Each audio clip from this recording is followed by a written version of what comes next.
오늘 하나님 말씀은 시편 32편 8절입니다. 32편 8절 말씀을 제가 받들어 읽어드리겠습니다. 내가 가야 할 길을 내가 내게 지시하고 가르치리니 내가 너를 내 눈으로 인도하리라. 잠깐 말씀을 위해서 기도드리겠습니다.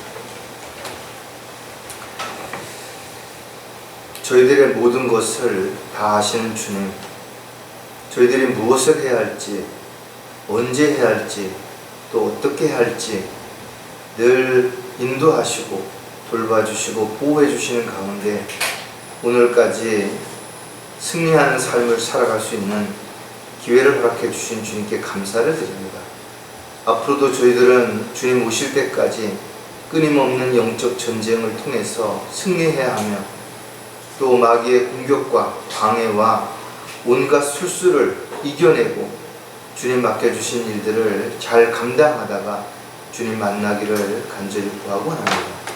따라서 저희들이 이 세상을 살아가는 동안 필요한 지혜와 능력을 더하여 주시고 또 육신의 건강을 허락해 주실 뿐만 아니라 삶의 모든 필요를 공급해 주셔서 저희들이 죄를 짓거나 엉뚱한 곳에 마음을 뺏기지 않도록 오직 주님만을 바라보고 또 주님의 말씀만을 붙잡고 살아갈 수 있도록 도와주시옵소서. 오늘도 말씀을 통해서 저희들이 다시 한번 주님의 돌보심과 인도하심 가운데 어떻게 살아야 할지를 마음에 결정하고 또 위로와 힘을 얻을 뿐만 아니라 다시 용기를 내어서 달려갈 수 있도록 도와주시옵소서. 다시 오실 우리 주 예수 그리스도의 이름으로 기도드렸습니다.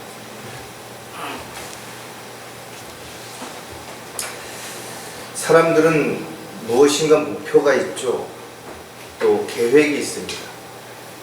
나름대로는 최선을 다하고 열심을 다하고 그렇게 노력하는 가운데 좋은 결과를 얻기도 하고 또 반대로 실패를 하기도 합니다. 사람들이 원한다고 해서 바란다고 해서 또 열심히 노력한다고 해서 항상 좋은 결과가 나오는 것은 분명 아닐 것이에요. 오히려 열심히 하면 할수록 점점 더 힘들어지고 어려워지고 또 다양한 문제에 부딪히기도 하는 것입니다. 그럴 때 사람들은 낙담하죠. 좌절할 수밖에 없습니다. 어디로 가야 할지 또 어떻게 해야 할지 무엇을 해야 할지 아주 답답할 때 여러분 어떻게 하시겠습니까? 마음에는 여러 가지 갈등이 일어날 겁니다. 이걸 계속 해야 되나? 포기해야 되나?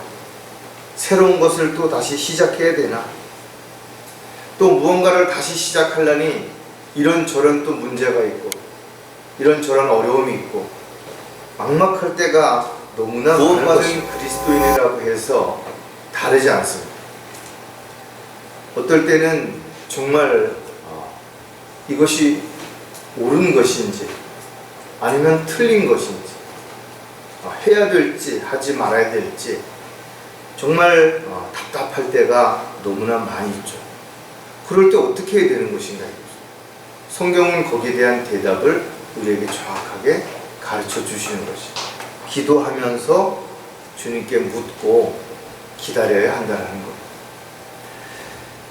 이스라엘 백성들이 이집트에서 나온 이후에 40년 동안 광야 생활을 하는 동안 하나님께서 그들을 어떻게 인도하셨는지를 자세하게 성경에 기록해 놓고 있는 것이에요.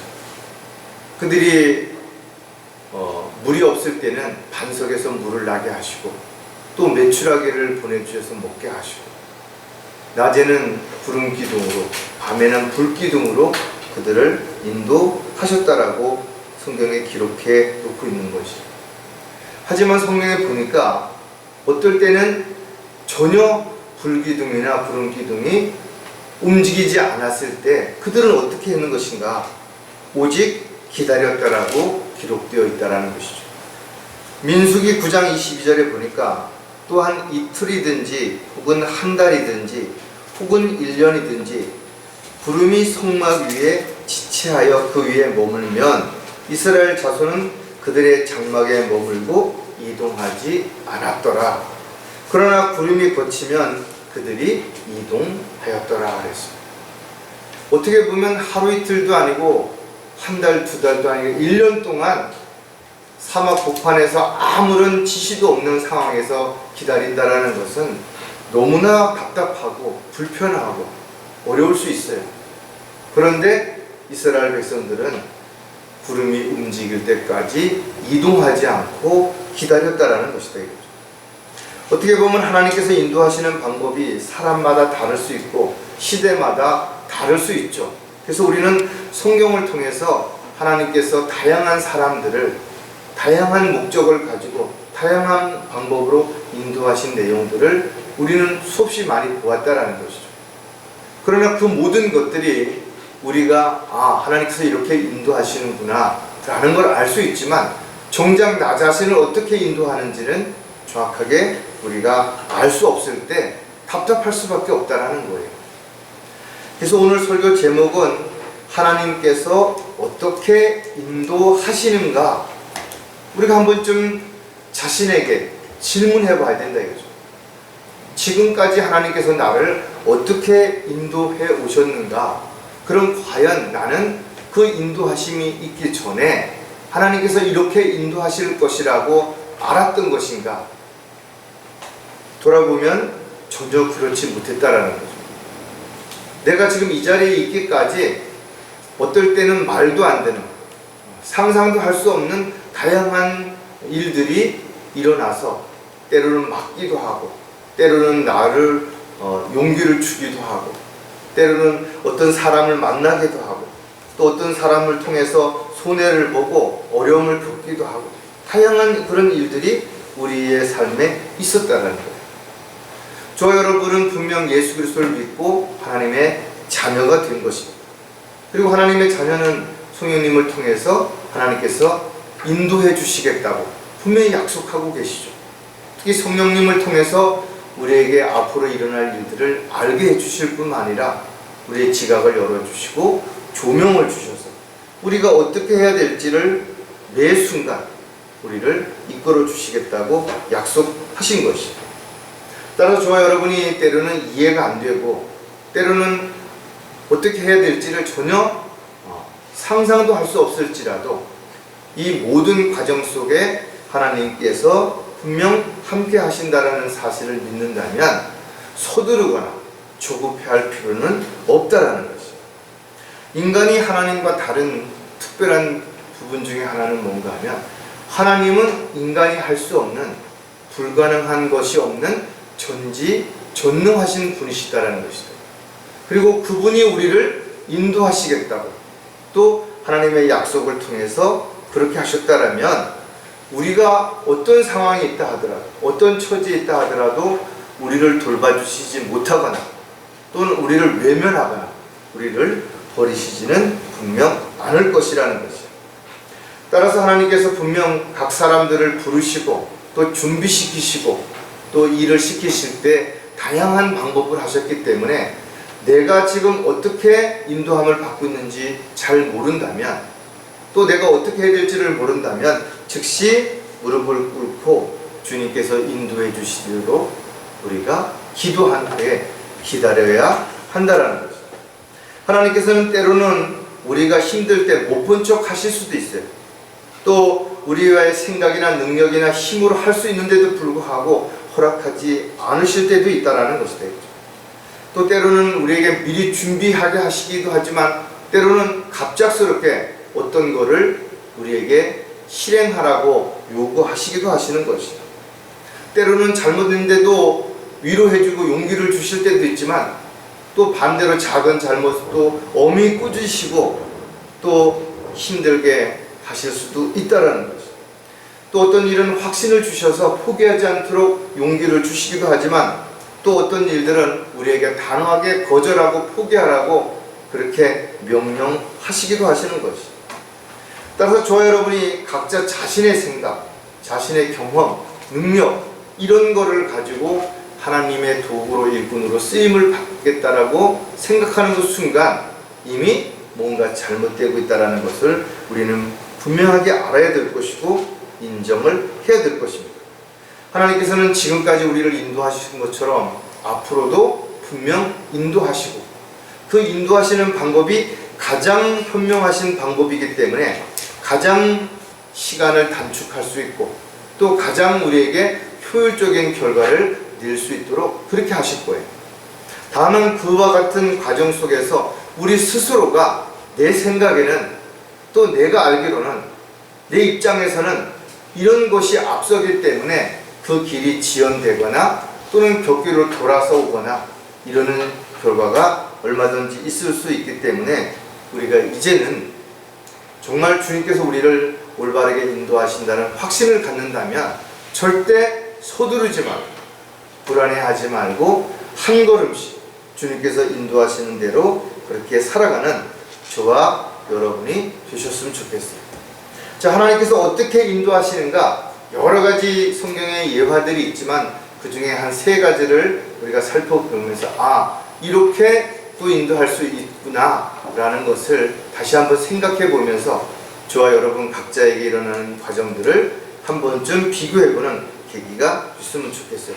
자, 첫 번째, 아무것도 서두르지 않으신다라는 것.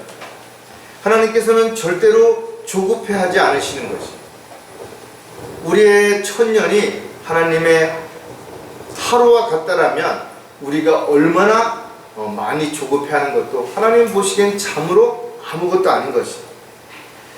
하나님께서는 가장 올바르게 많이 사용하셨던 방법 가운데 하나가 미리 어떤 사람을 부르시고 선택하시고 준비케 하신 후에 그를 도구로 사용하셨다는 것입니다.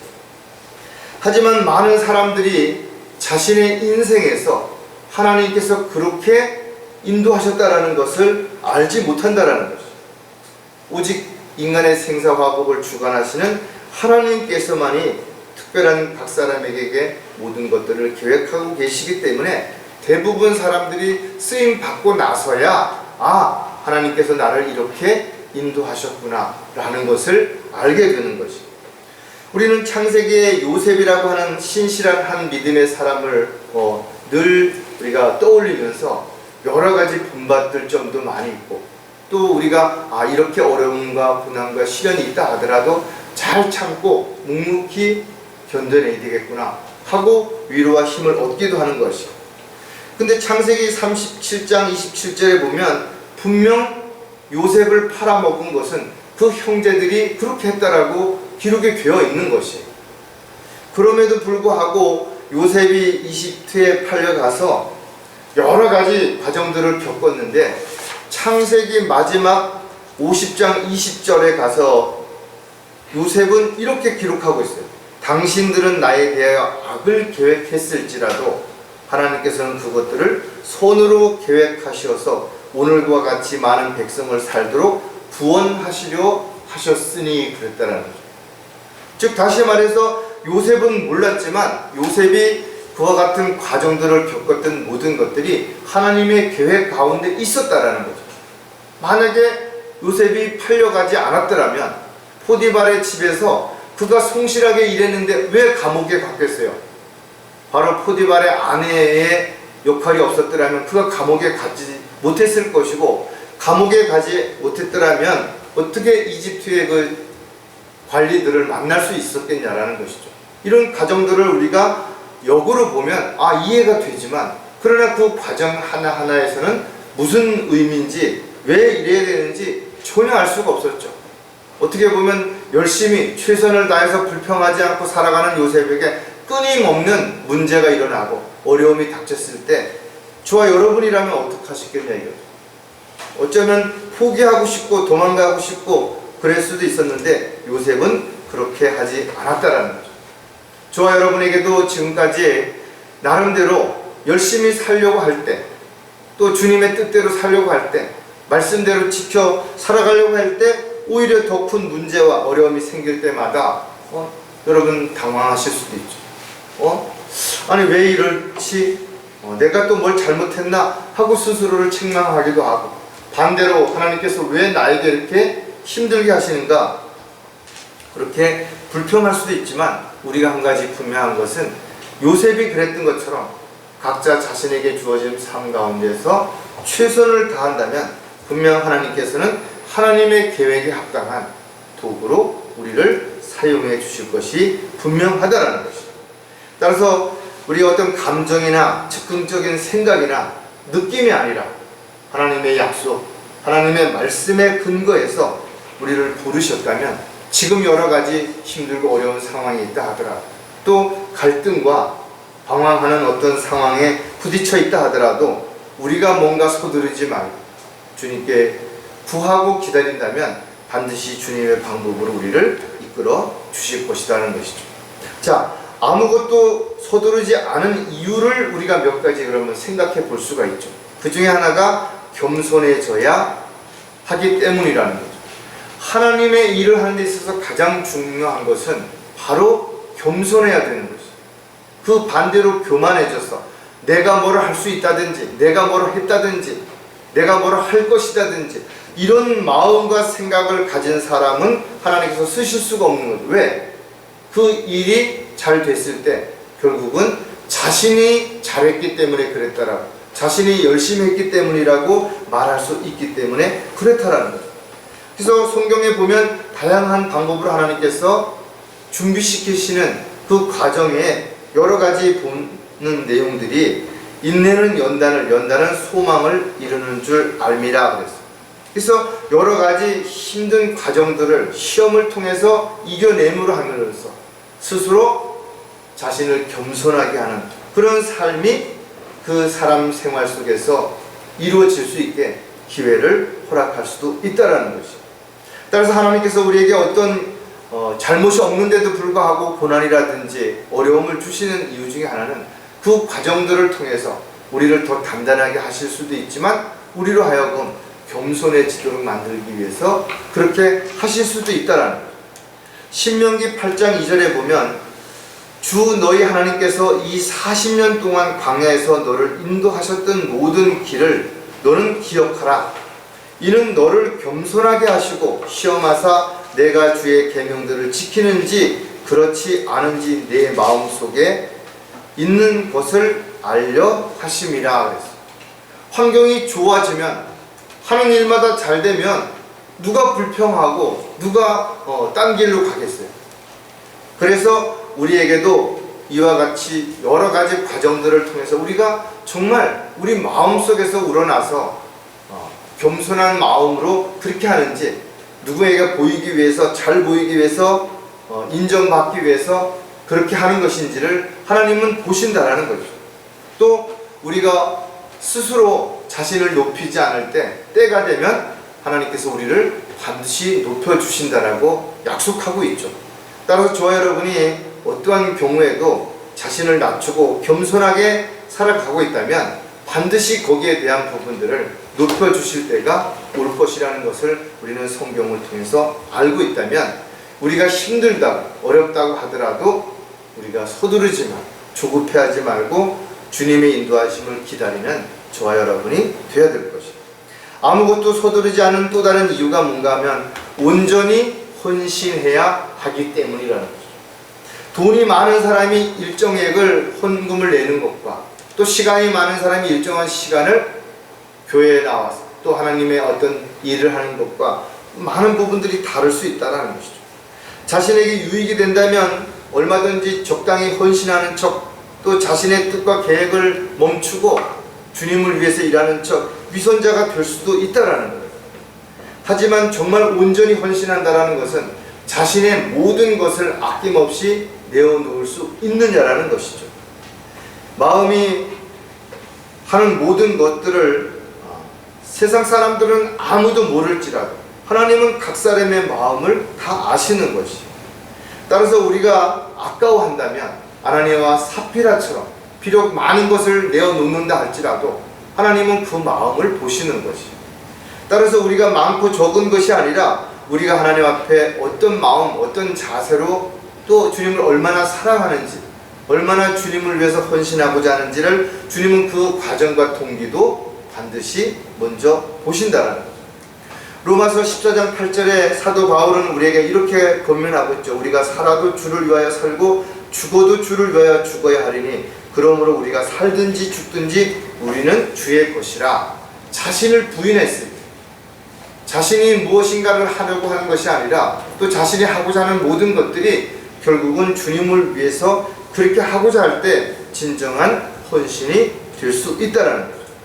따라서 저와 여러분이 어디서 무엇을 하든지 주님은 다 보고 계실 뿐만 아니라 그 마음과 생각도 계획도 다 알고 계신다면 우리가 주님 앞에 무엇을 드릴 때 그것이 물질이든 시간이든 건강이든 능력이든 주님 앞에 드릴 때 온전하게 헌신하고자 하는 마음으로 드리지 않는다면 결코 주님을 기쁘시게 해드릴 수 없다는 것을 우리가 반드시 기억하고, 우리가 많은 것을 드리는 데 있어서 서두르지 말고 우리가 가진 모든 것들은 주님의 것이고 주님의 도구로 내가 청지기로서의 역할을 하고 있다면 우리는 서두르지 않고 필요할 때 그때그때마다 온전히 마음을 드리고 몸을 드리고 자신의 모든 것을 드리는 그런 삶이 이어져야 될 것입니다.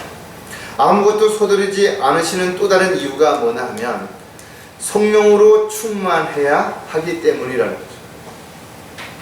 재능이 있는 자는 열심히 노력하는 자를 이길 수 없다 그랬죠. 노력하는 자 역시 즐기는 자를 이기지 못한다 그랬어요.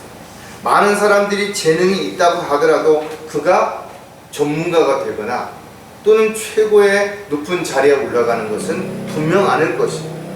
사람들이 전문가가 되기 위해서는 많은 지식과 기술을 얻어야 되고 또 그것을 지속적으로 활용할 수 있는 능력이 있어야 되는 것처럼 저와 여러분이 비록 성경을 알고 진리를 알았다 할지라도 늘 진리 안에서 말하고 행동하며 또 진리를 따라 살아가는 것은 결코 쉽지 않다라는 거죠.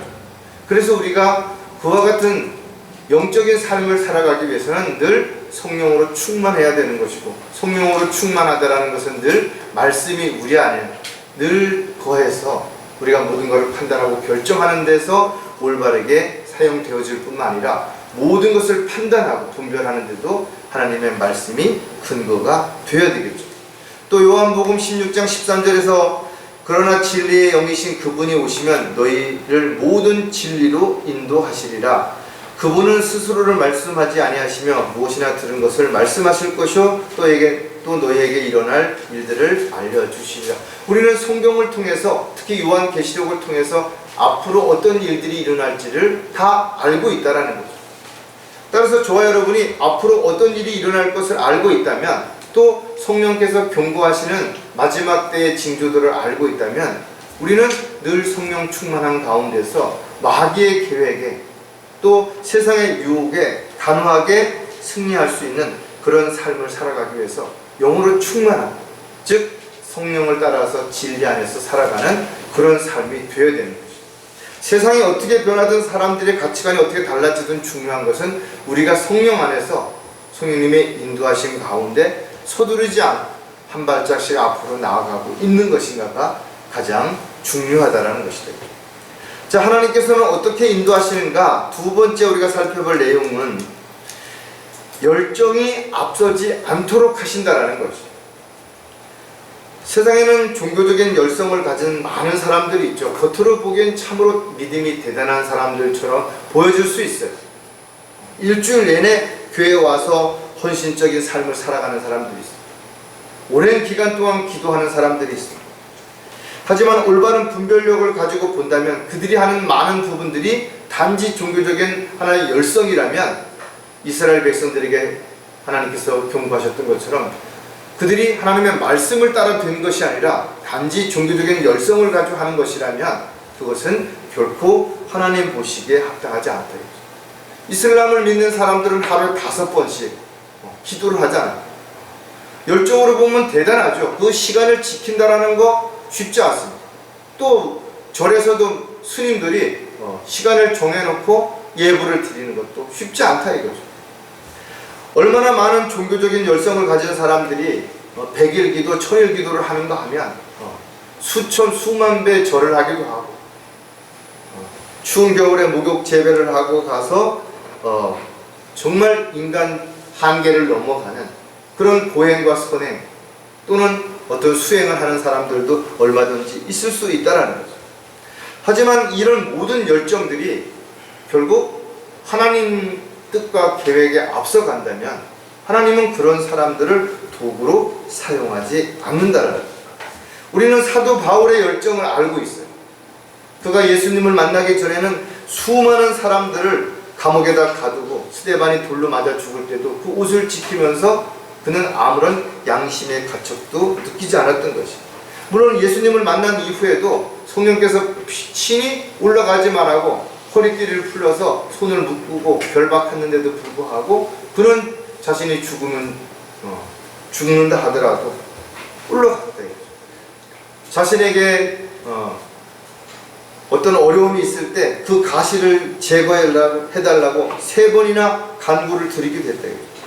인간적인 입장에서 보면 사도 바울의 간구는 어떻게 보면 당연한 것처럼 보이죠. 저 여러분이 만약에 그런 상황이라도 아마 그렇게 했을지도 모른다 이거죠.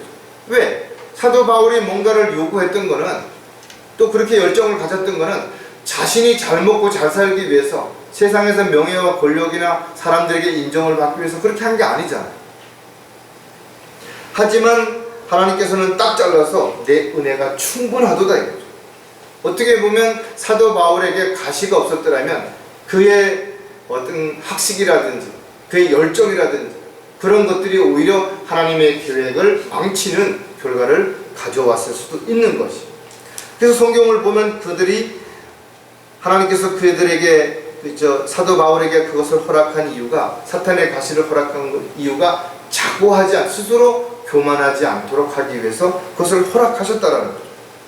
이와 같은 사실을 사도 바울은 알게 되었고, 자신이 가장 약할 때 가장 강할 수 있는 이유가 바로 자신의 능력이 아니라 성령의 능력으로 일을 했을 때 가장 강할 수 있었고, 그렇게 했을 때 가장 하나님의 뜻에 합당한 삶을 살 수 있었다라는 것을 고백함으로 인해서 그는 죽을 때까지 온 생애를 주님이 원하시고 기뻐하시는 그런 삶을 살아가되, 우리에게 많은 실전적인 가르침인 성경을 통해서 깨달음을 우리에게 주시고 있다는 것이죠.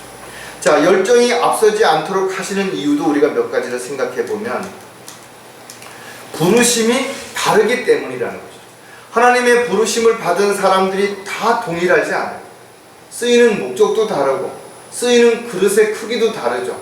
또 시기도 다르고 장소라든지 또는 기간도 분명 다른 것입니다. 따라서 저 여러분에게도 주님을 위해서 일하는 데 대한 열정이 필요하죠. 그러나 그 열정이 앞서게 된다면 오히려 그 열정이 하나님의 뜻과 계획에서 벗어나게 만드는 결과를 가져온다는 거죠.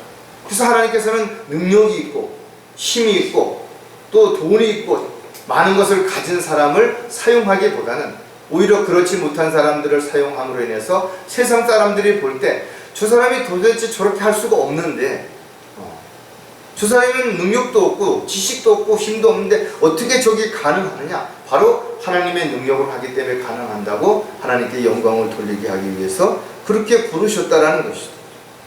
따라서 저와 여러분이 어떤 상황에 있다 하더라도 우리를 다듬으시고 또 우리를 연단시키시는 방법이 다르시기 때문에 우리의 열정이 앞서서 내가 뭐를 하겠다고, 내가 지금 하겠다라고 나서는 것은 결코 하나님 보시기에 합당하지 않다라는 것이죠.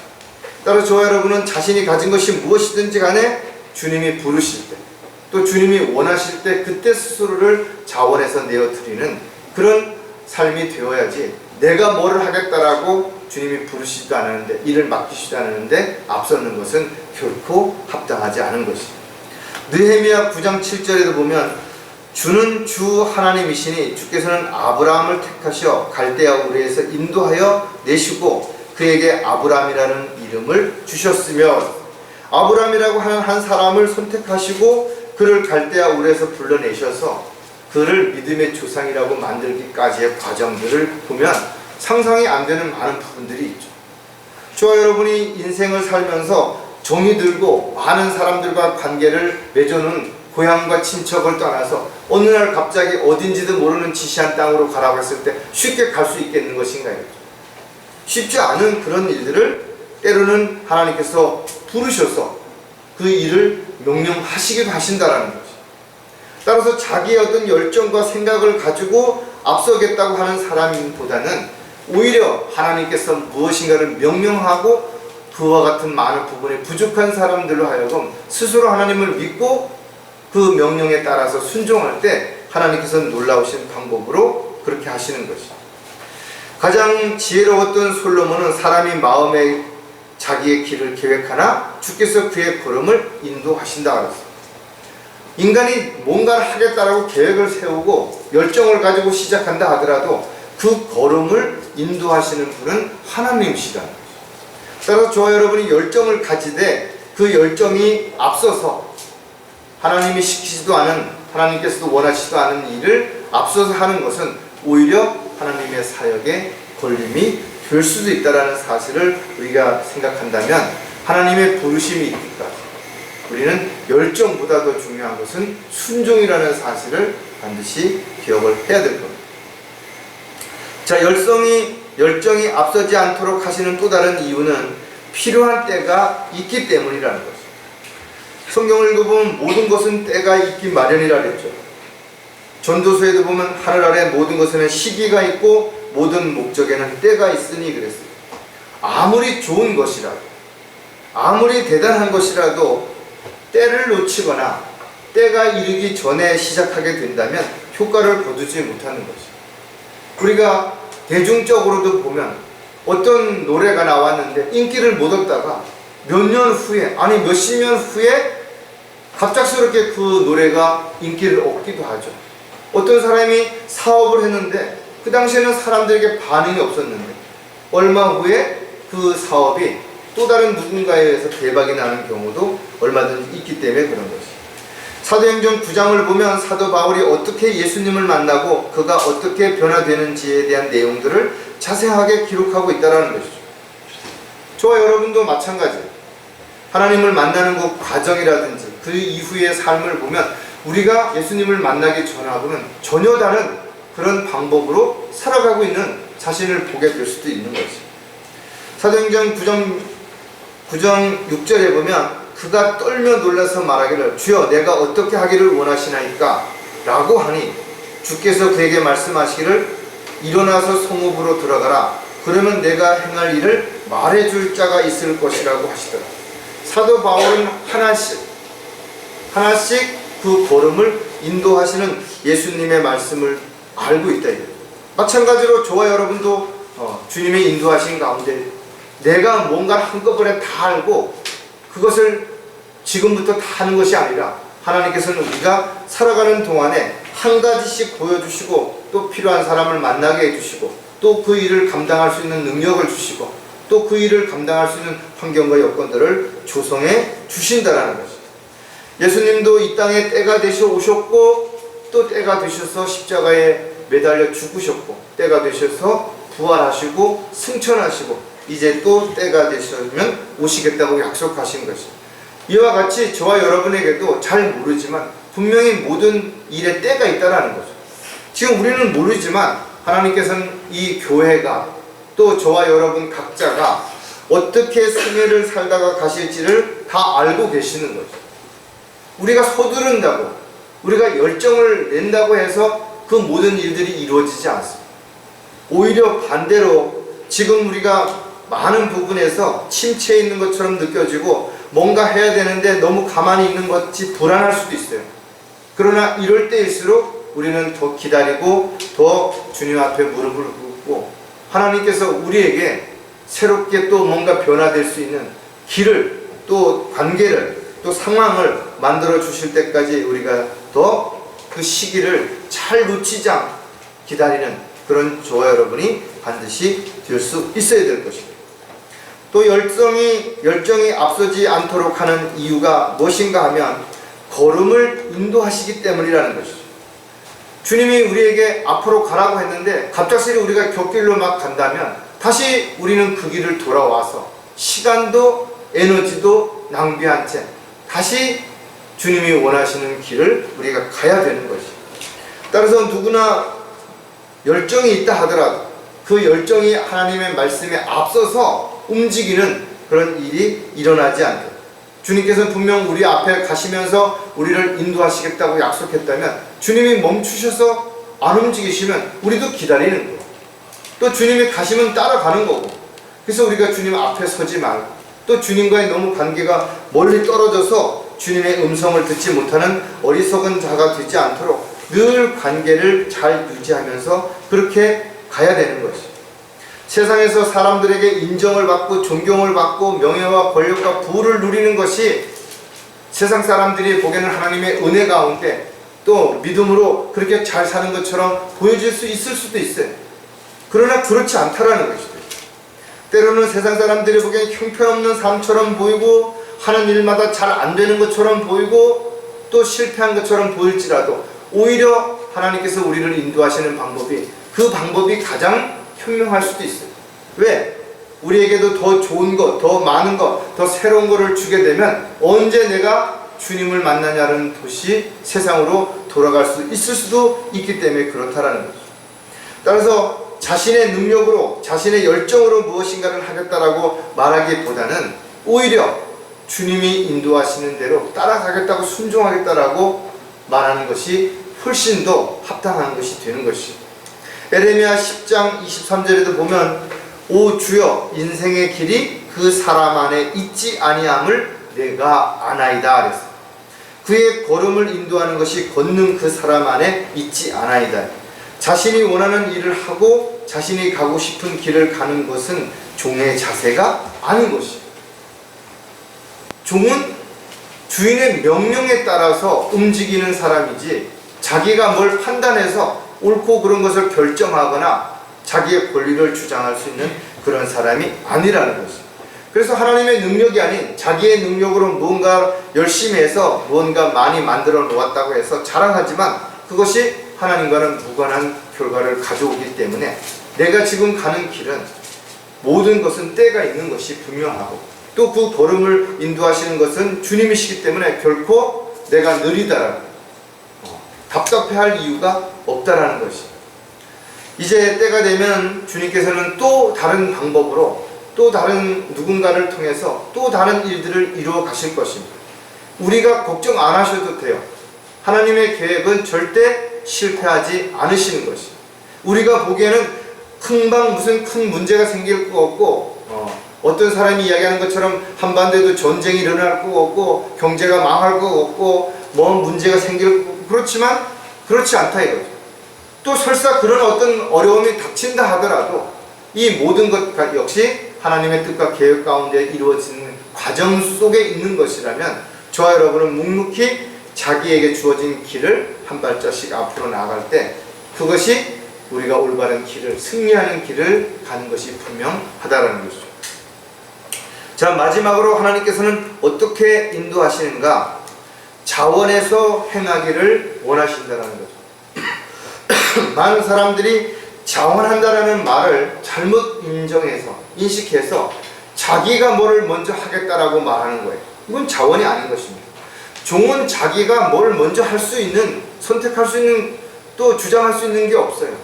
주인이 시키실 때 예 하겠습니다 라고 하는 것이 자원하는 것이에요. 따라서 하나님께서는 그 어떤 것도 우리에게 강요하지 않으신다. 억지로 뭘 하도록 마지못해서 어쩔 수 없이 하도록 하는 그 모든 것들이 결과적으로는 세상 사람들이 볼 땐 대단한 것처럼 보일지 모르지만 하나님 보시기에는 오히려 가증스러운 것이에요. 그래서 믿음이 없이 하는 것들, 육신 안에서 뭔가 열정을 가지고 하는 것들은 하나님을 기쁘시게 할 수 없다라고 성경은 기록하고 있는 것이죠. 우리는 베드로의 삶을 통해서도 여러 가지를 볼 수 있는데 베드로는 직업도 가족도 버리고 즉시 주님을 따랐던 사람. 그는 무리를 걷기도 하고 안진뱅이를 일으키기도 했죠. 실질적으로 수없이 많은 기적과 이적을 예수님을 따라다니면서 보았던 사람이에요. 또 자기도 그런 능력을 베풀을 수 있었던 주님의 도구로 쓰임받았던 제자라는 것이죠. 그리고 그는 예수님을 그리스도이시며 하나님의 아들이라고 고백했던 사람, 영적인 부분들을 보았던 사람이에요.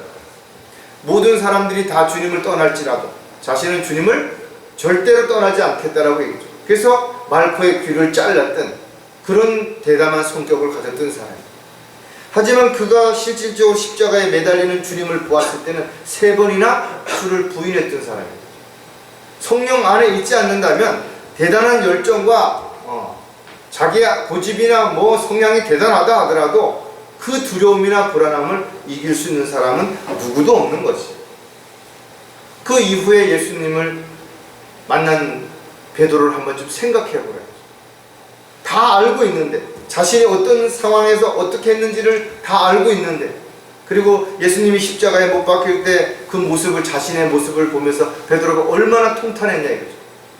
근데 그런 베드로를 찾아와서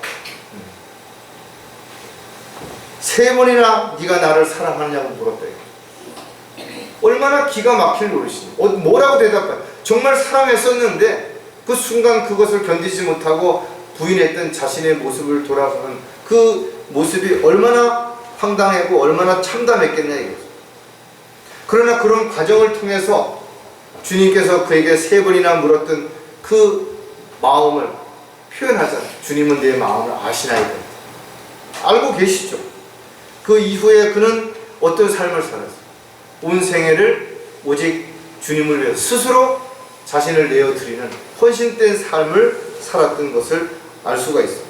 또 우리에게 더 확실한 예언의 말씀이 있어 그 어두운 곳을 비추는 등불과 같으니 날이 새어 샛별이 너희 마음에 떠오르기까지 너희가 이 예언의 말씀을 주의하는 것이 잘하는 것이다. 자기가 보았던 기적이나 이적을 말하기보다 기록된 말씀들이 얼마나 소중하고 또 얼마나 가치 있는지를 우리에게 다시 한번 알려주는 그런 많은 부분들을 우리에게 권면하고 계시는 것입니다. 자, 자원에서 행하기를 원하시는 이유도 우리가 몇 가지를 생각해 보면 믿음으로 해야 하기 때문이라는 것이죠. 많은 사람들이 믿음으로 한다고 얘기하지만 실질적으로 믿음으로 하지 않는 것이에요. 사람은 누구나 크든 작든 문제가 있고 어려움이 있을 수밖에 없죠. 다른 사람들은 아무 문제도 없고 어려움도 없는 것처럼 보일지라도 성경은 분명 모든 그리스도인들은 동일한 고난을 받고 있다고 이야기하고 있는 거죠. 다만 그 문제와 어려움을 극복하고 이겨내는 힘이 다를 뿐이에요. 또 그 대하는 자세, 또 방법 이런 것이 다를 뿐이지 모든 사람들은 힘들고 어려운 과정들을 하루하루 싸워나가고 있는 거예요. 영적으로 성장한 사람이라고 해서 그 사람이 영적 전쟁에서 항상 승리만 하는가? 그렇지 않죠. 오히려 상대가 점점 더 강해지고 또 어려운 환경에서 싸워야 하기 때문에 실패할 확률도 그만큼 더 오히려 커질 수도 있다는 거죠. 말씀이 육신이 되어 오신 예수 그리스도를 믿는 사람들은 그에 관한 기록된 하나님의 말씀을 조금도 의심하지 않는다는 거죠. 또 말씀을 신뢰하는 사람들은 하나님께서 자신을 어떻게 사랑했는지를 알기 때문에 자신 또한 주님을 어떻게 사랑한다라고 얼마든지 고백할 수 있다는 것이죠. 히브리서 11장은 믿음의 장이라고 이야기하는데 히브리서 11장 6절에 보니까 그러나 믿음이 없이는 하나님을 기쁘시게 할 수 없나니 하나님께 나아가는 자는 그분이 존재하시는 것과 그분이 자기를 열심히 찾는 자들에게 보상하시는 분이심을 마땅히 믿어야 하느니라 했어요. 많은 사람들이 예수 그리스도를 믿고 구원받았죠. 그런데 왜 다시 주님을 떠나서 세상으로 가는 것인가 이거죠. 그 다음에 그 주님께서 이야기하시는 믿음을 실행하는 데 있어서 자기를 부인하고 또 자신을 죽은 것으로 여기지 못하고 자기를 사랑하기 때문에 그 고난과 시련과 역경을 감당하지 못하고 세상으로 돌아가게 되는 거죠. 믿음이 없이 형식적으로 가식적으로 하는 어떤 것도 하나님을 절대로 기쁘게 할 수 없다라는 것을 알고 있는 저와 여러분이라면 어떤 일을 하든 마지못해서 억지로 하는 것이 아니라 자원에서 기쁨으로 우리가 경배를 드리는 것도 또 헌금을 하나님 앞에 드리는 것도 또 주님이 원하시고 기뻐하시는 복음을 전파하고 진리를 증거하는 것도 스스로 자원에서 기쁨으로 행하는 그런 삶이 될 때 하나님께서는 거기에 대한 반드시 보상을 해주시겠다고 약속하고 있는 것이죠. 따라서 저와 여러분이 어떤 상황이 있다 하더라도 믿음으로 하지 않는 그런 말, 행동 어떤 것도 하나님 보시기에 합당하지 않다라는 것을 반드시 알아야 될 것입니다. 자, 자원에서 행하기를 원하시는 또 다른 이유가 뭔가 하면 정결해야 하기 때문이라는 것이죠. 정결하기 위해서 우리는 과정이 필요한 것입니다. 그래서 하나님의 말씀은 7번 정화된 은 같도다 그랬죠. 주의 말씀들은 순수한 말씀들이라 흑두가니에서 단련되어 7번 정화된 은 같도다. 은은 한 번으로 인해서 정결하게 되지 않아요. 그래서 여러 번에 걸쳐서 정화를 시켜야만 완전히 정결케 되는 것처럼 저와 여러분도 마찬가지래요. 예수 그리스도의 핏뿌림으로 인해서 정결케 됐지만 그러나 세상의 여러 가지 오염으로 인해서 끊임없이 더러워지고 변질될 수 있기 때문에 끊임없이 말씀의 물로 씻어야 되는 거죠. 주님 오실 때가 가까이 올수록 어떻게 해야 된다 그랬어요. 우리는 영과 혼과 몸이 더럽지 않도록 정결하게 우리가 깨끗하게 지켜나가야 한다라고 성경 가르쳐주고 있죠. 요한에서 3장 3절에도 그분 안에서 이 소망을 가지는 사람은 누구나 그분이 정결하신 것처럼 자신을 정결케 해야 합니다. 내가 거룩하니 너희도 거룩하라, 이 말씀하고 동일하게 저와 여러분이 주님과 같이 거룩한 삶을 살 수 없죠. 그러나 거룩한 삶을 살고자, 의로운 삶을 살고자 끊임없이 우리의 자신을 돌아보고 또 말씀의 물로 씻어내는 그런 삶이 끊임없이 돼야 되는 거죠. 자문에도 보면 죄악은 자비와 진리로 정결케 되나니 사람들이 주를 두려워함으로 악에서 떠나게 되느니라. 많은 사람들이 구원받은 이후에 또다시 죄를 짓는 이유가 뭐예요? 죄에게 끌려가기 때문에 그렇다는 거죠. 죄와 피 흘리기까지 싸워야 되는 것이고, 우리가 하나님을 두려워함으로 인해서 우리가 이와 같은 죄를 짓지 않도록 끊임없이 자신을 말씀의 물로 씻어내고 또 영적 전쟁에서 승리할 수 있도록 자신을 돌아봐야 될 것이다. 자, 자원에서 행하기를 원하시는 또 다른 이유가 자신을 부인해야 하기 때문이라는 거죠. 자신을 내세우는 사람은 절대로 자원에서 고난에 동참할 수가 없게 되는 것이죠.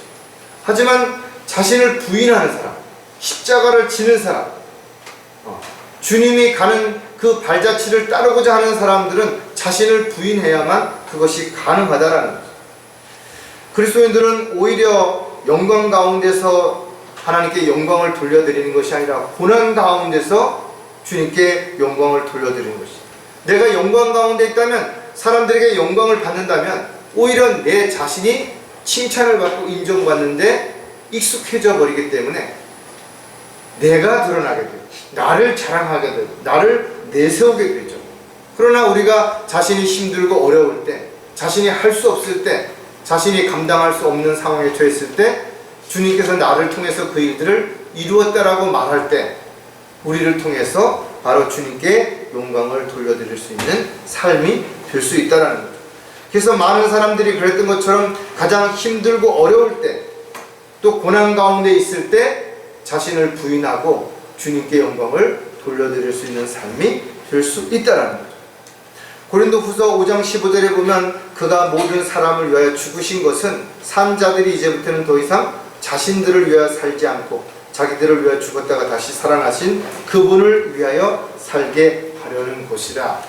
고린도전서 6장에서도 우리의 몸은 하나님께서 피로 값을 치르고 산 것이니 더 이상 자신을 어떻게 하려고 하지 말고, 자랑하려고 하지 말고, 인정하려고 하지 말고, 오히려 자신을 통해서 주님께 영광을 돌려드릴 수 있는 그런 삶을 살아가라고 우리에게 가르쳐 주는 것이죠.